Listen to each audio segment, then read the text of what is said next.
Welcome to part 2 of the Q&A thing. In this part, I'm going to talk about the questions that were asked about me, like personal questions, questions about who I am, interests, things I like or dislike, stuff like that. So, let's get started. What made you start abridging games? I think I mentioned this in another video, but I'm going to try to, I'll try to go through it quickly. Basically, it was Christmas time. I was visiting my family for the Christmas break. I was visiting them for the holidays, and I was playing video games with my younger cousin.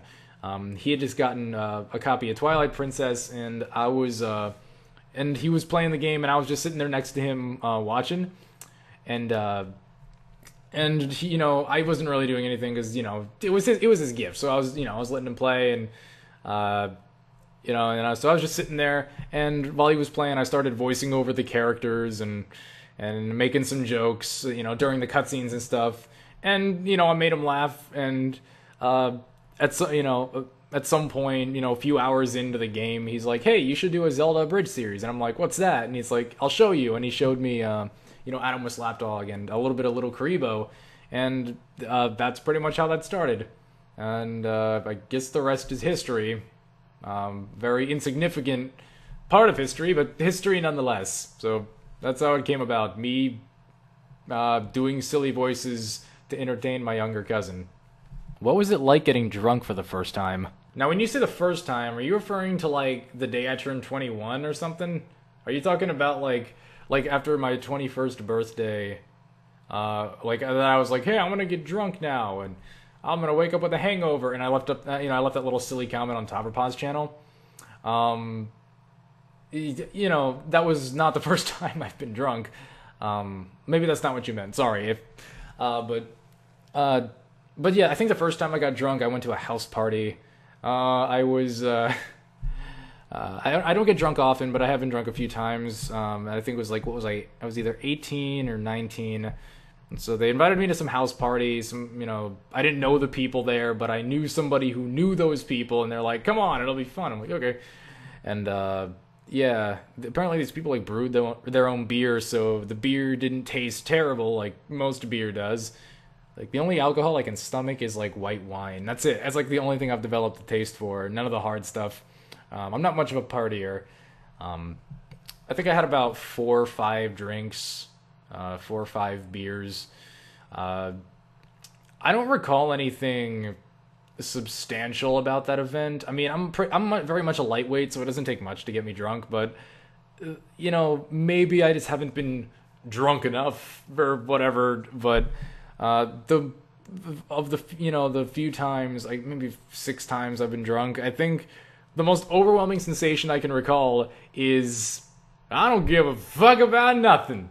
That's pretty much it. Like, that's what stood out the most. I can't, if that's really, maybe there's more to it than that, but if that's really all there is, like, it's an overwhelming sense of I don't give a shit about anything. That's it. I was just like, whatever, man. My house is on fire. Fuck. It's like, who cares? Fires, it'll rain or some shit. I don't even know what I'm doing. I was kind of doing drunk, and then I was like, I don't fucking. That's not even drunk. That's like disabled. Oh God, I'm sorry. That was poor taste. But yeah, because like I feel like if that maybe there's more to it than that, but like I feel like drinking has to be one of the most overglorified things ever. Because like you see beer commercials and it's like, "Here's some beer, drink this. Look, 800 topless ladies. Yeah," it's really more like, I don't care much one way or the other about most things. I mean, yeah, I can say it's nice, it lowers your inhibitions, so you can relax, and I'm a very anxious person, so yeah, it can help me if I'm relaxing, but yeah, like the way they make it seem, it almost, I always figured like, when you get drunk, you're supposed to be like, it's like, "Oh my God," but it was just more like, it's like, that was it. I mean, I enjoyed myself, but booze, it's alright. What are you majoring in? Right now I'm trying to get a my AA degree, and I'm trying to get that in psychology. You got to pick a major when you get an AA, and then I'm going to transfer to some institution. I'd rather not say where, because I don't even know myself.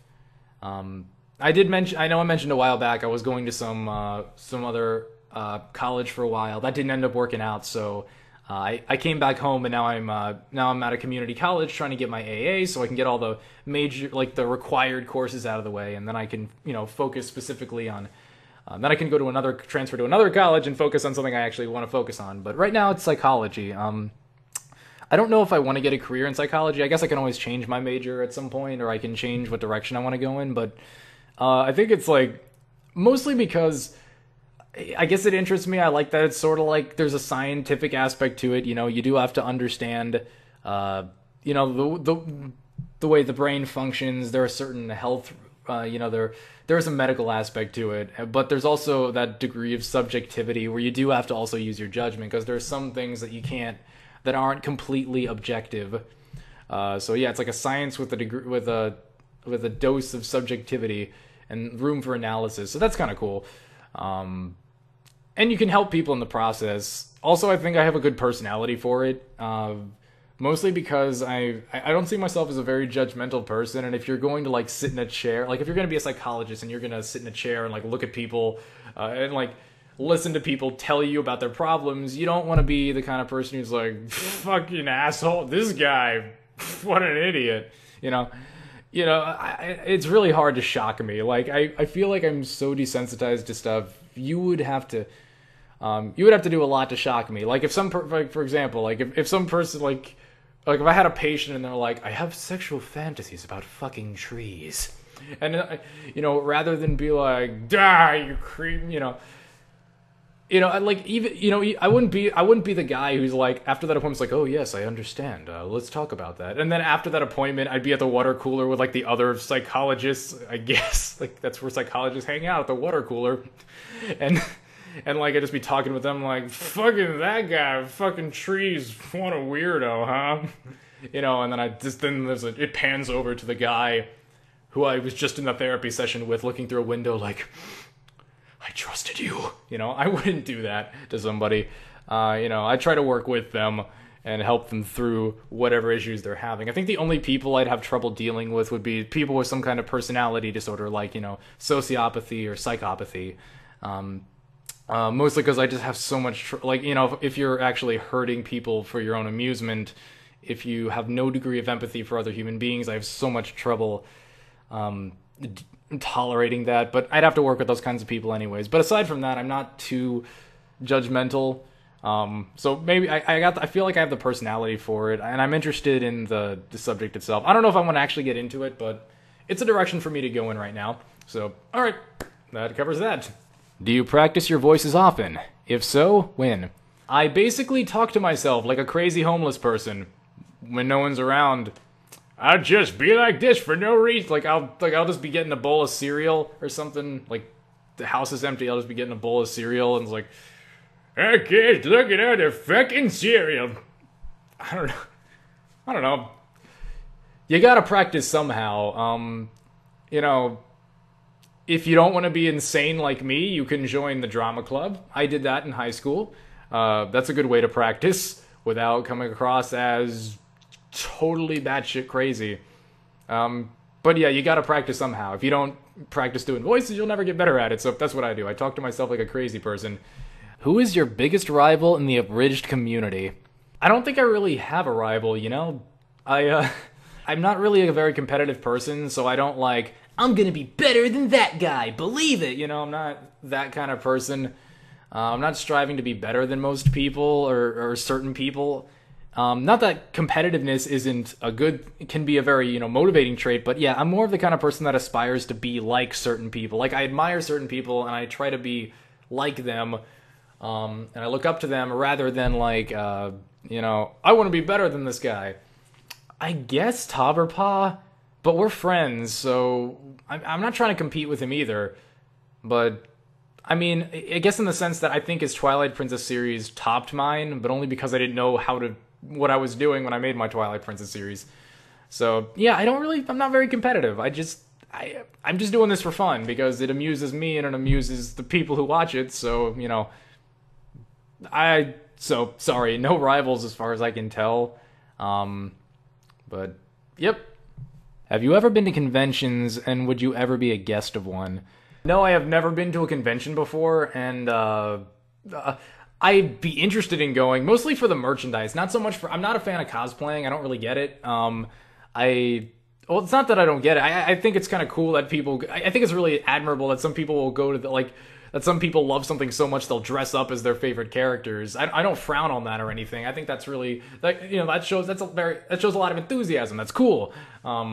But I couldn't do it myself. I can't walk around at a convention floor for like after 30 minutes, like walking around in a costume. I just get sick of the costume. I'm like, I don't want to be this character anymore. I want to be myself. I'm tired. I have a very limited amount of energy that I can put into like playing somebody or pretending to be somebody. After a while, I'd just be some guy walking around and I just look weird, but I wouldn't be playing the part. And it just... So I can't do that, but some of the merchandise of those things is fucking awesome. Like I have a friend who goes to conventions. He came back and he had a fucking sword. Like, it wasn't like sharpened, because I don't think you can sell like real sharp, dangerous weapons at conventions. But like if you had one of those wheel thingies that spins around and you like if you could like they do it in the blacksmiths in movies or whatever. I'm not familiar with the blacksmith profession, but I know that, like, yeah, if you could sharpen it yourself, it would be a legit sword. It's made of metal, you know, so, it's very, so you can get some cool shit at those conventions.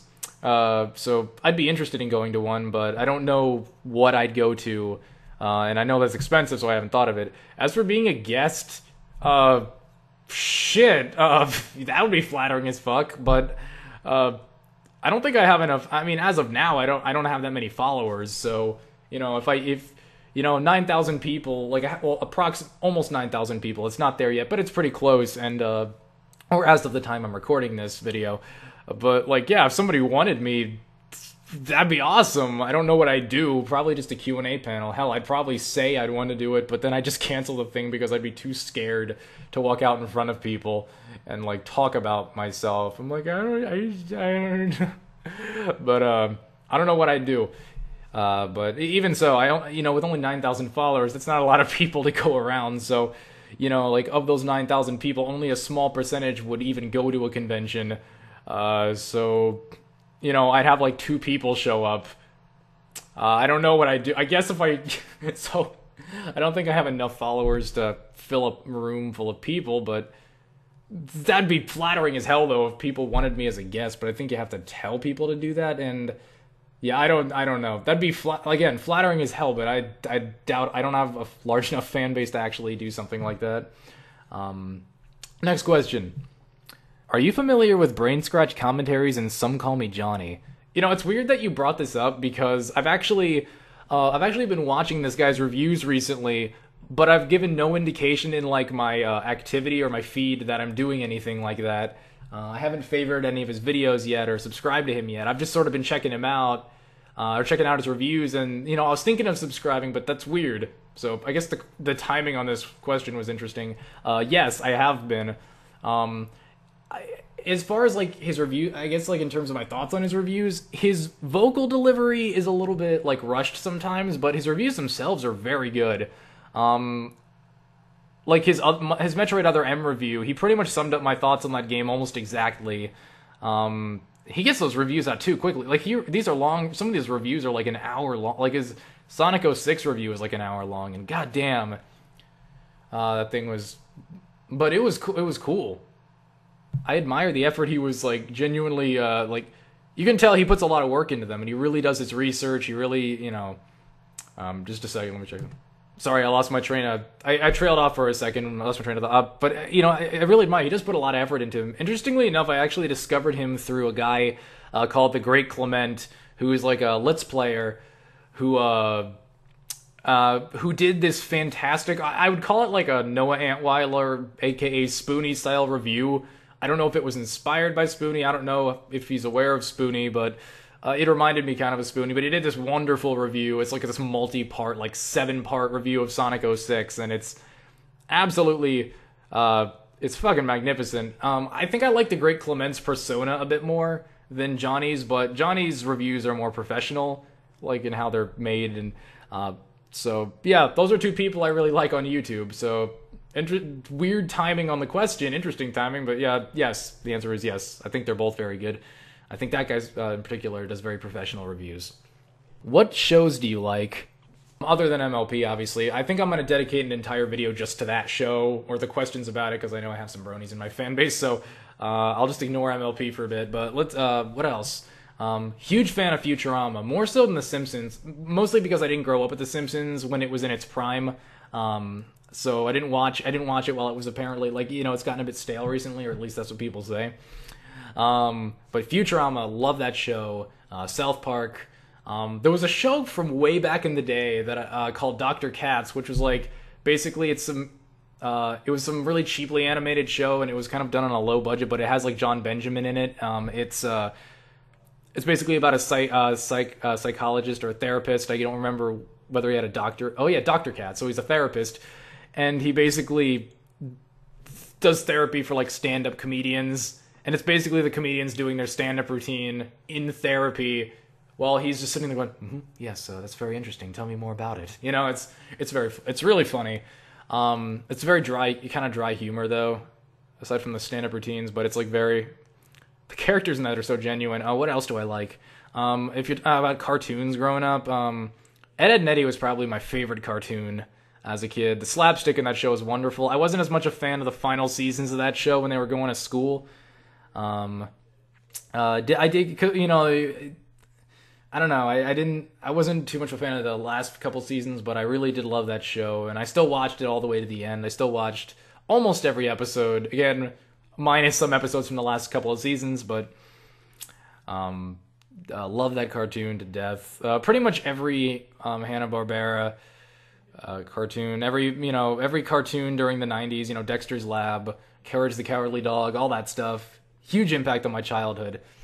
So yeah, those are shows I'm a huge fan of. Not so much the Disney shows, you know, No Doug, although that was originally Nickelodeon, but No Doug. SpongeBob SquarePants, love that show. I'm trying to think of other adult shows I like, though. I'm mentioning a lot of kid shows. Does Adventure Time count as an adult show? I can't tell. It's somewhere in the middle. I like Adventure Time. Not sure. Mostly for like the setting. But yeah, I like it. What else? I think that's it. That's all I can think of. That's all I can think of off the top of my head. Right now. I don't really watch TV that much, so most of the shows I like are shows that have been around for a long time, or that existed back in the 90s. So I don't really watch TV anymore. I used to, but TV today is just fucking terrible. And I know I sound like an old man, but for fuck's sake, Amish Mafia. Jesus fucking Christ. Amish fucking Mafia. I just don't know. I don't know anymore. Hey, what is the world coming to? All television is bad. But yeah, that's that. So yeah, those shows, love them. I can't think of anything else. If I do, maybe I'll mention it in the comments section if anyone asks me if I think of anything. Does it ever freak you out that there's so many people watching / judging / wanting to marry you, date you, or sleep with you, etc.? I don't really take the comments of people wanting to fuck me that seriously, because I don't think I've given any... I mean, I've given personal information about myself, but not to the extent where, like, they should know where I live. I don't even really have a Twitter or Facebook, so... yeah, I don't... So I'm not worried about people... Even if they're serious, I'm not worried about them locating me. It's just funny to me, and if someone, like, is like, I want to rape your nipples, some weird shit like that, with my nose. I don't know. What the fuck am I saying? I don't take it seriously. With people judging me, I guess, yes. I have had a few people, like, 'cause I guess, like, sometimes, you know, for the most part, yeah, if someone just leaves a comment like, you're a faggot or something, that's stupid. That's just the person being an idiot, and I don't take that seriously, because that doesn't say anything about my videos, you know. But with people judging me as a person, I guess, like, if someone's like, I've had comments where it's like, you're a terrible person. I think I had a few people, like, I have had people call me pretentious too, and I guess that kind of got to me because I do see that in myself. I do think I'm a little bit on the pretentious side, maybe extremely pretentious. But I do see that in myself, and I think it's not so much that I think it's not so much that that I think that I'm doing something great here on YouTube, because I don't. I'm just talking over video game footage, and I'm not trying to revolutionize Zelda abridging, or I'm not trying to be this beacon of I'm not trying to like follow me, my disciples. I'm not trying to be like. If I thought that, I'd be fucking delusional. I'm just trying to have fun and make videos on the internet. But I think what happens is I do take the videos way too seriously sometimes. Probably a lot of my answers to my questions in the last video are very indicative of that sometimes I do really overthink what shouldn't be something, that consumes that much thought. And I think that leads to some pretentiousness. And it's only because I really want to make good videos. Like, look, if I'm going to talk over video game footage, I want to do it well. If I'm going to do something that's so fucking simple, I want to be good at it.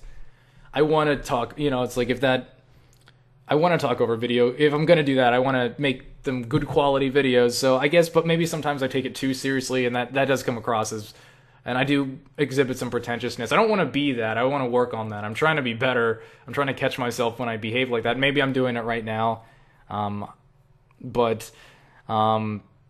Yeah, I'm not so pretentious, and I guess maybe if I am pretentious, though, I'm not to the point where I do ignore negative criticism. I do actually invite people to criticize my videos. I want them to be honest if they don't like a video, or they don't like something, or they don't think a joke is funny. I want them to tell me, because I want to get better. I want to know when I fucked up.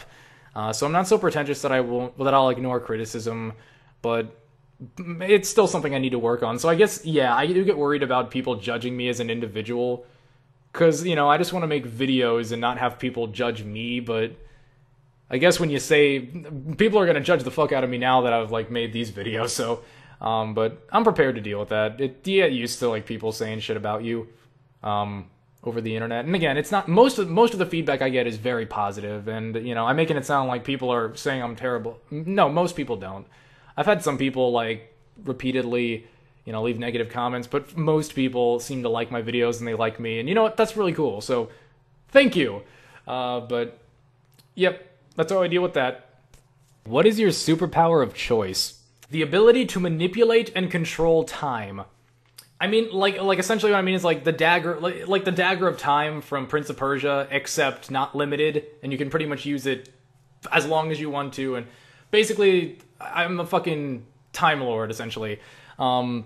My reasoning behind this, because like it used to be super speed was like my big power of choice, because yeah, you can do things really quickly, but then I thought, yeah, but you can achieve the same effects through time manipulation. You can just slow down time and do the exact same thing. You just have complete control over the world around you. You can go back like if you fuck up, like if you say something to somebody you regret, like, you're having an argument with someone and it's like, no, Batman 3 was a good movie. It's like, no, it was a terrible movie. Or, no, I disagree with you. Well, your mother sucks. Like, oh, shit. And then it's like, you son of a bitch, Like, you inadvertently say something awful. It's like, oh, it's like, your mother can suck my... Nah. Just something awful. And like, oh, damn, I wish I could take that back. And you just be like, reverse. It's like... that was my imitation of like sounds where you reverse, you go. That was that. I don't know how good that was. Like, it sounds stupid to me. But yeah, hell, I could eliminate the need for sleep. Think about it. I would never have to like waste time again. Like if I got tired, like I could stay awake for 16 hours and do whatever I wanted to do. And then if I got tired, I would just freeze time and fall asleep in frozen time for like 8 hours. But it wouldn't be 8 hours. It would be 8 hours for me, but not for the rest of the world. And then I'd just, like, resume time again. No time lost. Boom. Awesome. So, I don't know. There's so many uses for... I would win every fight because, like, if I'm fighting in slow motion, my punches and kicks would be stronger because they're moving faster, So, like, I may be a scrawny weakling, but, if I kick somebody at fucking Mach speed, that's still gonna hurt. So, yeah, time manipulation. Are you familiar with Homestuck? If so, what do you think of their fandom? I'm not familiar with Homestuck. I've never read it or watched it. I don't know what it is, actually. I heard it's like a webcomic, or it's part of a larger webcomic, or it's like some of it's animated, some of it isn't. I don't know. I do know people who are really into Homestuck. I did have some friends who, when I was at I was at that one college for a year that I mentioned. I think I mentioned earlier, like in the video, I was at another college before I came back. But at that college, I did meet some people who were into Homestuck, and they were fine. I mean, when they didn't talk about Homestuck, I mean, like, obviously when they talked about it amongst themselves, I couldn't contribute because I don't know, it's Homestuck. I know nothing about it. And from what I got, like, they tried to get me into it, but I was so far behind. Like, I would have to read thousands of fucking pages of comics to understand what was happening. I'm just like, sorry, I can't deal with that. So no, I'm not familiar with Homestuck. And what do I think of the fans in general? I mean, the same thing I think of every fandom. There's gonna be, you can't judge fandoms as a whole. You know, they don't operate on a fucking collective hive mind. Fandoms, there are many different types of individuals that exist within a fandom. Yeah, you're going to get obnoxious people, but you could also meet completely reasonable people. What somebody likes isn't indicative of whether or not they're an asshole or they're annoying or they're terrible human beings or something. It doesn't necessarily imply negativity just because you like something. So, I'm not gonna jump on the fandom hatred bandwagon. There's plenty of bronies who act like obnoxious douchebags. I'm not gonna stand up for them. Why would I? Just because they like something I do? No, they act like obnoxious douchebags. But that, yeah, I guess I can elaborate further into that in the whatever the next video is I release. I think the brony video will be, the brony FAQ or Q&A will be next. So, but yeah, as far as, I'm not gonna judge the fandom as a whole. It's fine. I don't understand it. I'd never seen it. So the people I met were fine. I just couldn't talk to them about it. I just didn't have much to say to them on the subject. So that's it. Who is your favorite abridged character and why? Merrick from Yu-Gi-Oh! Abridged. That character just took on a fucking life of his own. I mean, he created Little Kribo created an entire Let's Play channel dedicated to Merrick from... I know he started as like just a parody of the character in the show, but he just became his own thing. He's in his own... He's so goddamn... I can't. It's kind of like when I was trying to describe why I like my own Zant character in my previous video. I don't know why. He's just so good. He just says funny stuff at the right time, and of course, I think much more highly of Little Kribo than I do my own stuff. But yeah, and then of course him and Bakura. I'm sorry, Bakura. It's no contest to me. Those. Wonderful. Well, then again, Purple Eyes, well, it's not so much his characters, but I find the voices he picks and the personas so fucking amusing. Like, they have nothing to do with the characters. Like, he made Luffy Sean Connery. Purple Eyes is like my it's like either my third or second favorite abridger on YouTube. Sorry, I got something in my eye. Got like a little something in there. But yes. What is your favorite color? It's a tie between blue and purple. Blue because it's like a nice chill color and it kind of calms me down. It's a nice calming sort of it's sometimes, I guess people sometimes associate it with sad stuff, like, so it's blue. It's like, but to me, blue is like, it's a nice color. It's like calm, man. And I guess purple because it's kind of like blue but with some pizzazz. So, considering you enjoy MLP and Fosters, do you also enjoy the Powerpuff Girls? Yes. I loved the shit out of that show when I was a kid. My favorite character was Buttercup. Are you a fan of anime? If so, what is your favorite? Not really. I don't really like anime that much. I tried to get into it. I really did. I got a friend who's like really into anime. He's trying to get me to watch some show called Guilty Crown. And I don't know. I can't do it. I can't, I can't sit down and watch episode after episode of some show. Seriously, that fucking eyelash is... fucking the shit out of me. I'll try to ignore it. But he's trying to get me to watch some stuff, and I just don't have the time to sit down in front of my computer. I used to, but the only stuff I'm familiar with is like the really generic anime, like Naruto, Bleach,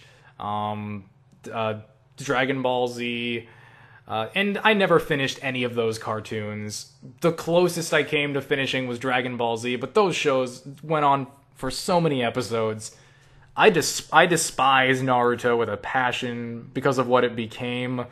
And that's a whole other video for another time. I could dedicate an entire video to why I hate Naruto. But I guess like I don't like them teasing. I don't like it when they set up something and then they never get around to actually doing it, and they just pad the series out with filler again and again. So I hate most of those shows I watched. I guess the least the least generic anime I watched was Death Note, and even that's like has popularity on some level. You know, even that's like pretty well known. And even Death Note's got some fucking problems. Even Death Note is like I thought like dang it, I don't want to go into what. I guess like in short, like I thought like there were certain aspects of that show I liked. Like L was awesome, especially the person who did his English dub was fucking fantastic. I don't know who they got, but he was wonderful. But Light, I liked him at first. He was interesting, but then there was like a part in the show where he relinquished ownership, and when you relinquish ownership of the Death Note, you forget you ever owned it and everything you did with it. And he became like this goody two-shoes, like, I'm gonna stop Kira if that's the last thing I do. And I'm like, oh, fuck. Because it eliminated all psychological intrigue. Because like the whole thing that was even fascinating about the show is that like Light, you know, it makes you wonder, was Light always like this? Could this happen to any person? Does giving that someone the power to kill anybody at any time, what can that do to a person? Is he always like this? Would he have done it anyways? Or was it the notebook itself, you know? And that's kind of fascinating, because like, yeah, what if you gave any human being that kind of power? And well, fuck that. Apparently, yes, it was the notebook's fault. There's like no psychological intrigue there. Now it's just like, oh, okay, yeah, without the notebook, he's just a goody-goody. I'm gonna stop Kira, you know? God damn it, Light.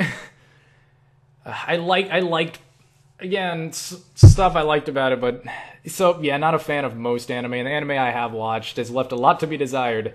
What type of music do you listen to lately? I'm sorry to say I don't really follow any groups. I don't really keep up with music. It's not something I do. Beyond watching, you know, the occasional Rap Critic or Todd in the Shadows pop song reviews, I don't really know what's going on in the music world. I know what kind of stuff I'm interested in genre-wise, but I can't, like for example, you know, I tend to like trance. I tend to like techno. Of course, I don't like all trance or all techno. It still depends. It still has to be good. You can't just do a digital sound like like some boring beat like that. It's got to be interesting. You know, I do not like dubstep most of the time. I'm willing to acknowledge there's some good dubstep out there, but don't make me listen to fucking Skrillex, please. I don't, you know, I love it when people can incorporate. There are certain instruments though I really like too, like the piano I really love. But that, you know, I took lessons for so long, so I really do love the piano. It's a gorgeous fucking instrument. That and the saxophone. If you incorporate piano or saxophone into any of your songs, you'd have to really fuck it up for me to hate your song. I feel like I didn't properly sell, you know, Evening Star when I did that, you know, shout out video on my account, because I really do love Evening Star. I love that kind of music because he incorporates the piano into the fucking trance, whatever genre he's going with. Drum and bass that's another good one. Drum and bass too, you know. He makes some gorgeous songs. I guess like that's the kind of sound I like, for the most part. You know, I really just like that type of sound. Not much into dance music, but I do, you know, I appreciate a good beat, but, you know, I'm never, you know, you're not often going to find me listening to a song where I'm like, yeah. Now my hair is a mess. What is your favorite Zelda game? This isn't really a fair answer. This isn't, you know, this isn't very objective at all. This is a completely subjective response, but, when, and I hate to be generic, but I gotta go with Ocarina of Time, and it's purely for nostalgia. I'm not gonna lie. Ocarina of Time, though, has such a huge impact on my childhood. It had such a huge impact on, how I view video games. And it's what really made me a gamer. It's what really made me love video games. When I was a kid, the first few video games, the first system I ever owned, or my parents bought for me, was a Nintendo 64. And the first game I ever got was Mario 64. And I loved it, and it was great, but it was just something that was fun to do, It wasn't really something I valued, but I loved Mario 64, don't get me wrong, I played it again and again. And the second game I got was Smash Brothers. And then I learned about Link through that game. I played as him all the time. And so I was like, who's this guy from? It's like, he's from Ocarina of Time. And I'm like, oh, let me play that. And that game just... Again, I know this isn't fair. I know there's probably plenty of Zelda games that are objectively so much better than Ocarina of Time, but I think Ocarina of Time was the first game I ever played that really made me value what video games could be. Because I know the story's very simple. It has flaws. It has plot holes. I made fun of it in my Abridged series, but there was something. But it was the first time I realized that a video game it was more than just a fun way to kill time. It could be an experience. You could experience something. You could have an adventure. You could go on this long, epic, fucking 30-hour total journey. That's how long I spent the first time, I think, because I was terrible. It changed my perception about video games. To me, video games after that did become about the story, even if the stories were... And again, I know it's very basic. It's like, Ganondorf, and I'm evil. And, Link's like, I'm going to stop you. And Zelda's, there's a lot of plot holes. But it's great. It shaped my perspective on video games. And then other video games were kind of, came in after that. But it holds a place in my heart. I played Ocarina of Time more times than any other Zelda game. I loved Wind Waker. I loved Majora's Mask the concept of Majora's Mask is brilliant and kind of frightening, and it's actually the darkest of the Zelda games. It truly is. It's almost disturbing how dark that game is. But Ocarina of Time it was such a huge game for me personally. So I know it's cliched. I know everybody says it's the best game ever, and it's not the best game ever. I'm not gonna try to pretend it is, but to me, it's a special game, So Ocarina of Time. Who is your favorite YouTuber?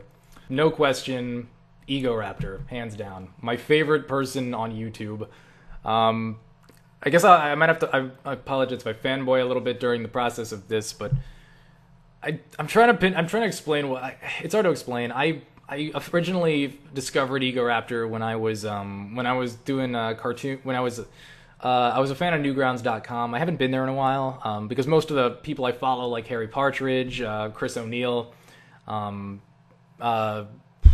Diggity Demon, and Egoraptor included, they all migrated to YouTube. So, but back when I used to be on Newgrounds a lot. In 2007, I watched my first Egoraptor cartoon, and it was awesome compilation too. And I've just been a fan ever since. Actually, I think the first time I heard this guy was I didn't really know who he was, but I heard of him he was doing voices in the Decline of Video Gaming series, and I didn't realize he was doing like all the villain voices. Like he was doing Capcom, he was doing the Capcom guy. Wasn't the Capcom guy he was the one that sounded like this, and which was like the inspiration for Maribo's voice, by the way. It's like, soon I'll get an army of zombies or something like that. That was the inspiration for Maribo's voice. The Square Enix guy, I can't remember, but he played all the villains, and I didn't know that was all him until I checked the credits. And I was really impressed. Like, hey, this guy's good at doing voices and stuff. So I started watching his cartoons. He was cranking out like 3 of these things a week, 3 of these like cartoons a week. He was making... I'm trying to figure out what to say. I'm sorry. I sound like it's impossible to do this without sounding like I'm sucking the man's dick. But I just really admire what he did. I admire, I guess, how far he's come as an animator.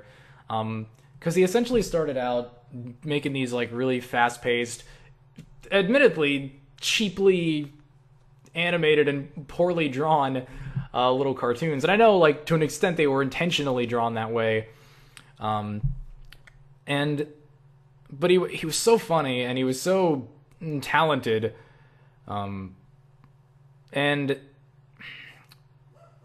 I guess Egoraptor's the guy that got me interested in voice. And my dog's barking in the background. You see what I'm talking about? But I guess he was the guy that got me interested in voice acting. You know, I became such a huge fan of his videos that, you know, I'd start, you know, I would watch his awesome videos all the time. I would watch his cartoons, and they'd really, like, I wanted to be him, you know? I wanted to be him. But I wanted to be like, look where he is today in terms of his animation ability compared to where he was when he was doing Metal Gear Awesome, you know? He's really improved as, like, I do consider him an artist, you know? I mean, yeah, he makes silly penis jokes, you know, like, this is the guy who sang a song about his big floppy penis, but but that's his sense of humor. It's juvenile, but it's enjoyable. But as you know, visually, he's just done such great work. You know, he's done such great animations, and he improves so much. He's made fun of so many things. He's done anime parodies. He's made video game shorts. He did sequelitis. You know, he's really got a love for games that, hell, I admire. While I may not agree with his perspective on, like, the modern gaming industry, I feel like he's a little too overly critical of certain genres of games, but I like the dude's passion. I like how much passion he's got for his own work, you know, even if some people do find that really pretentious. So I'll say this. If it weren't for Egoraptor, I would have never considered voice acting. I would have never gotten into it, and I would have never made these parodies. So yes, you know, like, you know, I may have watched Little Karibo as inspiration for, you know, my abridged parodies, but my inspiration for anything creative I've done in the past 7 years, I can attribute at least to some degree to Egoraptor. Hell, I even, like, to some degree, even the way I talk is somewhat influenced by him, and I don't know if I'm channeling him right now, but sometimes I do when I'm being silly or I'm doing a silly voice or something. I channel Egoraptor. So, this is almost creepy. I think it's getting creepy, so I'm going to stop talking about Egoraptor, but I really do admire the guy. I hope maybe someday I'll get to meet him in person, maybe at a convention if I ever get the money to go, but he seems like a cool guy. So, Egoraptor. Yep, no question. Inspired me artistically in every way, even though what I do could hardly be considered any form of art at all. I would not call what I do. I talk over video games, but he made me want to do it well, and he made me actually do it. He motivated me. Do your friends support your videos? Yeah. I mean, they don't watch my videos, not all of them, but I mean, some of my friends watch my videos. I think, you know I have 2 friends who do check in every once in a while, who are subscribed to me on YouTube, so, yes. Sometimes I test out my videos on my friends to see if a certain joke works. Most of them know, and I guess some of my friends are fans of my videos, like Topperpaw was a fan of my videos before he was my friend, but now it's the other way around, you know. He's my friend first and a fan second, so, when a couple of my friends that I met were art students, though, and this was interesting. This is why I got really, if you're wondering why, like, because if you look at my old commentary on episode 1, where I say, like a billion times, and I probably said, like a billion times in this video, you know, take a shot every time I say, you'll fucking kill yourself. But, I became increasingly, I did it again. I became increasingly, now I'm aware of that I'm saying, so much. I'm just going to try to not be aware of it. That's impossible now. But they made me aware of how shitty my old videos were put together. Like, if you ever had like art students judge your stuff, you know, these were like people who were majoring in some kind of artistic medium, and I don't see myself doing that. I see this as more of a hobby or anything artistic. Like, if I want to get into acting, I don't know if I'd want to do that as a career, but just for fun. But, you know, which is the only thing I could do that I could consider somewhat artistic is the acting. If you can, maybe video editing, but I'm hardly doing anything extremely difficult or even mildly difficult.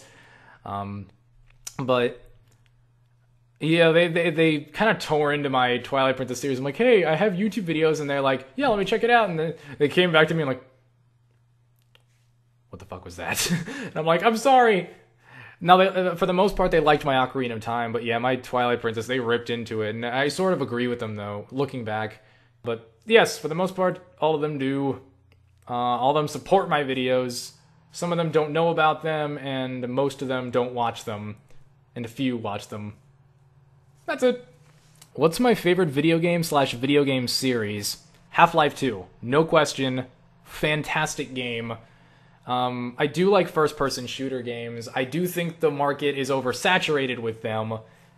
But the game, I do think it's like that genre is oversaturated as fuck, but it's one of those gems of a game that like, I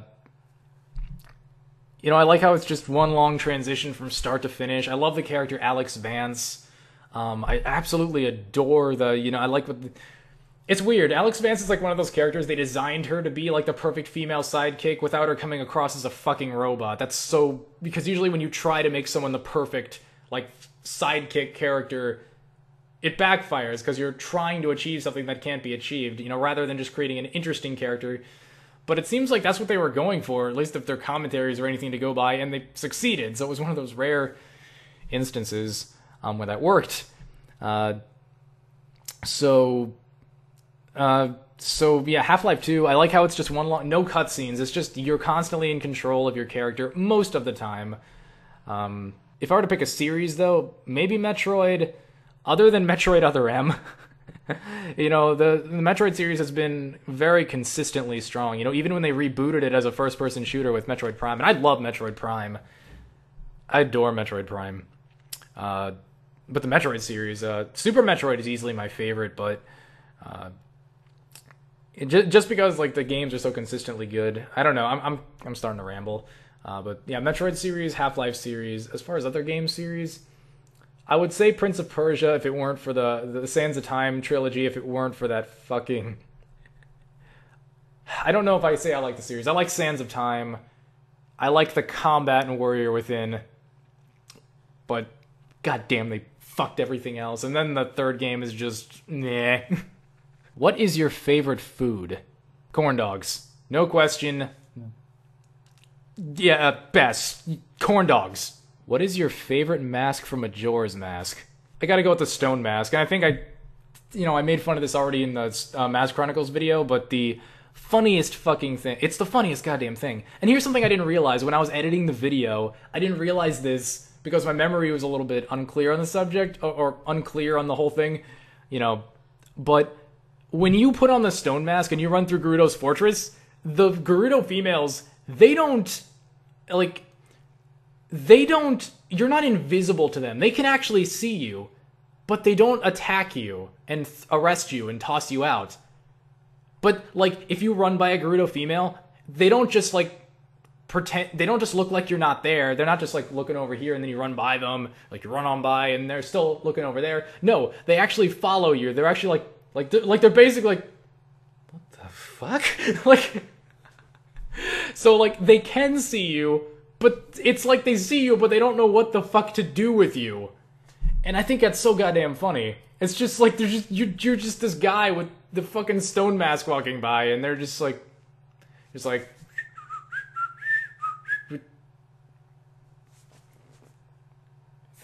fuck is that? So, yeah, stone mask. Goddamn hilarious. What did you think of Skyward Sword? Skyward Sword was... I'm trying to think how to... this could be its own video entirely, but I'll try to keep this as short as possible. It is the last question in this video, so let me... what were the main things? Controls didn't bother me too much. I guess overall I thought it was pretty good. I thought it was a good game. Wasn't the best, but it was good. But there were some things that really fucking bugged me about it. It doesn't have to do with the Wii controls either. There were a few things with the Wii controls that really bothered me. Not using the sword, that was actually pretty cool. I liked that I had to hit around the enemy's defenses. That was neat. But one thing that really got to me was there were some things that Like, for example, when you're flying in the air, when you're using the bird, you flap the Wii remote to flap your wings, but you also use the Wii remote to aim in what direction you want to move in, which is really weird. Like, because you're trying to flap your flail your arm like an idiot, but you're also trying to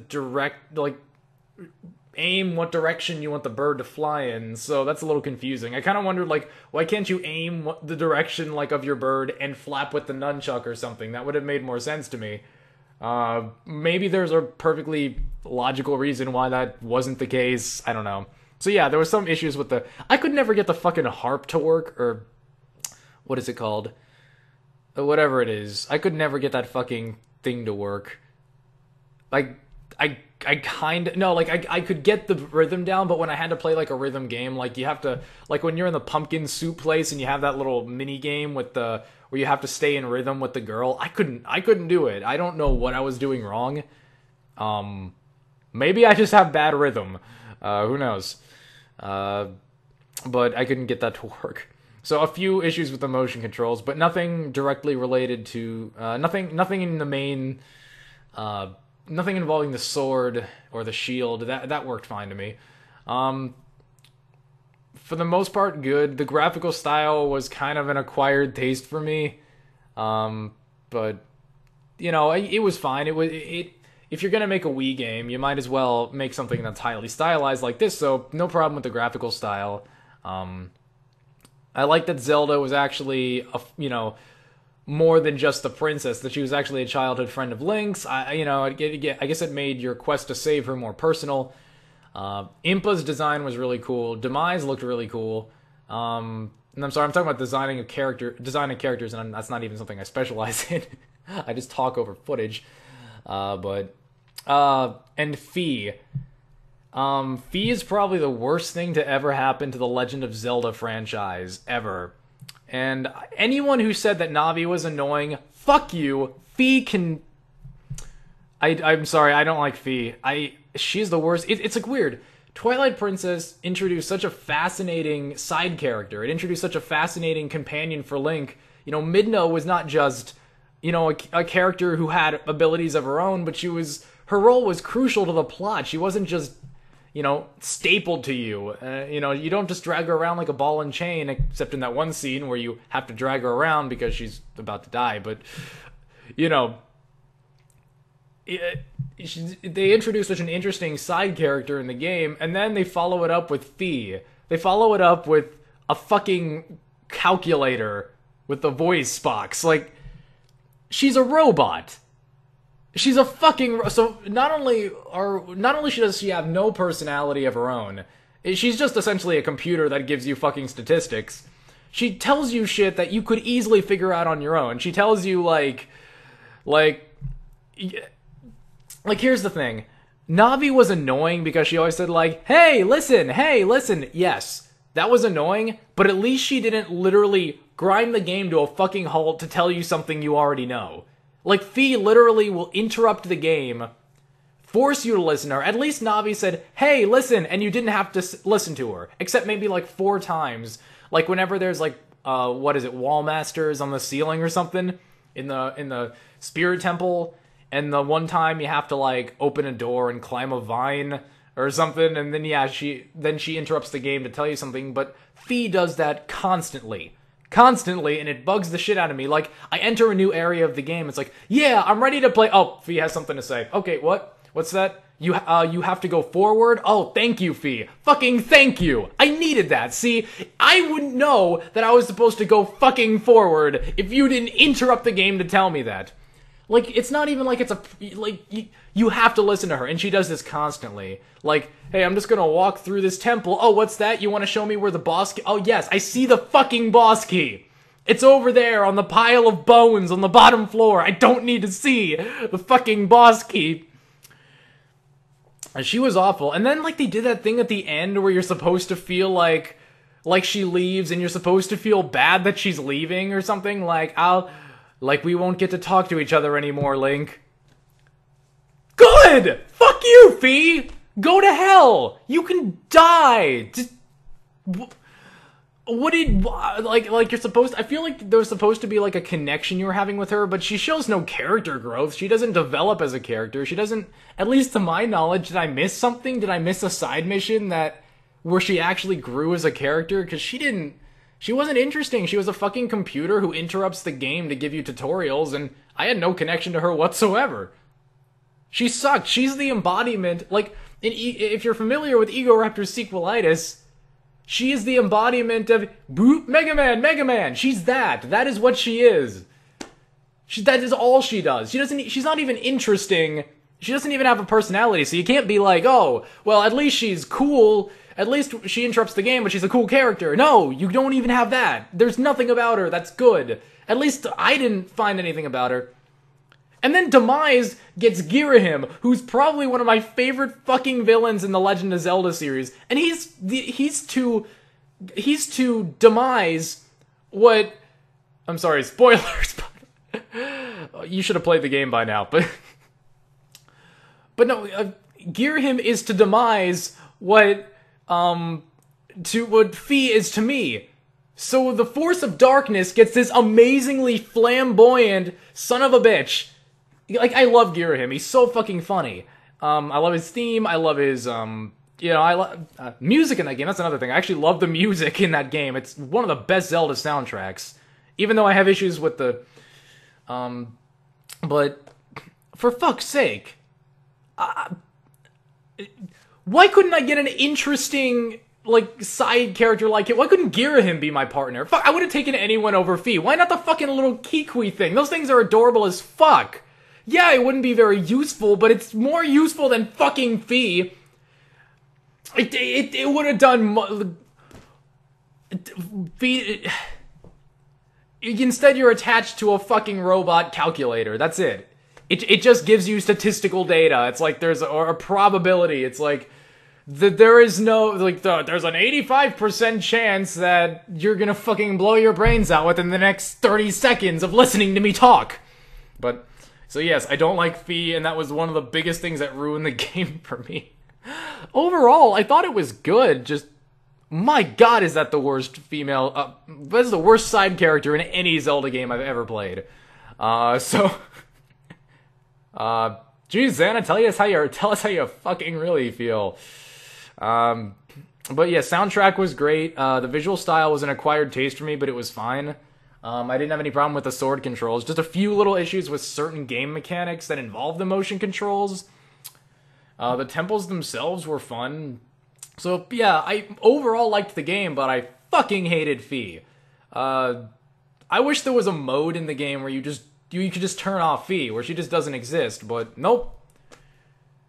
Do people like Fi? Like, I don't know, I haven't looked at the overall opinion. Do people actually like Fi? She sucks. Navi's annoying, but oh my god. But okay, that's it for me. All right, I guess that concludes the second Q&A video. I'll see you in the third. My throat's getting tired. I've done like 2 of these in a row, so I'm gonna go get something to drink, and I'll see you guys in Q&A number 3, whatever the heck that's gonna be about.